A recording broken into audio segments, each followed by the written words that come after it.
Last month, right after my psychiatrist told me that I have ADHD, he also told me that there are no medications available for me in the country that I currently live. So I asked, what am I supposed to do then? How am I going to deal with this disorder? He gave me some advice, and one of his suggestions was to create habits and stick to them. As if it's so easy. Of course, I have always tried to build habits, created trackers, started don't break the chain type of challenges, and downloaded many apps for habit tracking. Mostly they didn't work. And the main reason is that I select habits that are huge. Almost impossible to turn into habits in a short amount of time when you're starting from zero. For example, I never really work out. Once in a while, I'll get motivated and do an hour of yoga or something, but other than that, it's not my habit at all. But I do want to work out. I know how important it is, and I know it's also beneficial for people with ADHD, but I just can't bring myself to do it. There are some other habits like this that I also want to have. What I'm going to do is I'm going to start with micro habits this month. I'll set such a low bar that it's impossible not to do. I'll try to finish this month with these teeny tiny habits, and then next month I can increase them a little bit more. Hopefully they'll be proper habits by next year or something.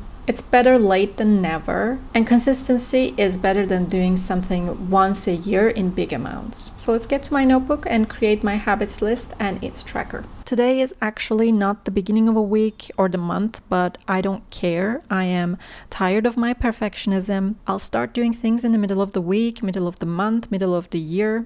I don't need perfect beginnings or perfect dates. A calendar is nothing but humans' way of dividing time. It shouldn't dictate when I start or stop doing things. I also won't be specifically picking a number of days to continue doing these tasks, so I'm just going to start from today and until the end of the month. These things don't matter. What matters is the habits themselves. I just need to stop drowning in things that don't matter at all.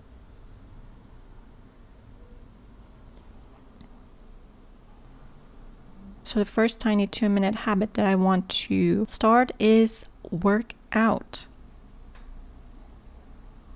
2 minutes because it's the maximum amount of time that won't overwhelm me. I know in my head I'll think it's just 2 minutes, it's fine, I'll do it. Even if it's just taking out my yoga mat and sitting on it or doing 2 minutes of squats or a plank, I'll do that every day and it will become my habit. That part of working out that usually overwhelms me will now be a habit and won't matter. Next one is meditation.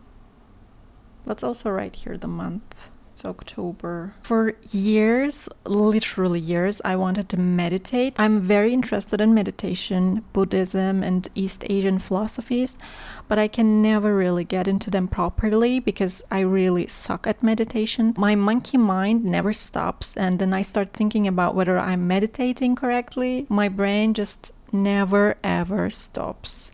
But I keep reading about how it's good for your brain, ADHD or not, ADHD more so. So yeah, it's a funny length, 2 minutes, but I need to first have the habit of doing it a little bit so that I can grow it further later. Next one is 2-minute journal. Journaling has always made me feel so much better afterwards. It calms my mind, clears some brain fog, and feels like it helps me put my life in the right direction. Probably it will be just one sentence, but even if I just sit down and write, I have nothing to write, it's fine. Again, what matters is creating the habits, not the result yet. That's not what we are focusing on. Next one is reading is the least overwhelming one for me. Yes, I don't read as much as I used to as a kid, but I still do read. Sometimes I go months without reading any books, and then I'll read 5 books in a month. It just happens. This year, I've been reading the Harry Potter series from start to finish. I'm at Half-Blood Prince, and the previous book literally put me in a reading slump because it was stretched too long. So I want to get a little bit out of that. There's also a non-fiction book I'm reading. In my opinion, it's okay to read one fiction and one non-fiction book at the same time. So I'm putting down 2 minutes of reading, but I can still go above that if I want to, if I feel like it. I just want to be reading every single day, especially the non-fiction book. Next one is 2 minutes of drawing. I don't know what I can even draw in 2 minutes, but that's okay. I have always loved drawing as a kid, but never really did it consistently. It's been a very long time since I last drew anything, so it will be interesting to see what I end up with at the end of the month. I think these are enough. I also shouldn't have a huge list of things. Let's start with these first. Normally, what I would do is I would look at this page and I would think, oh, but it's so empty.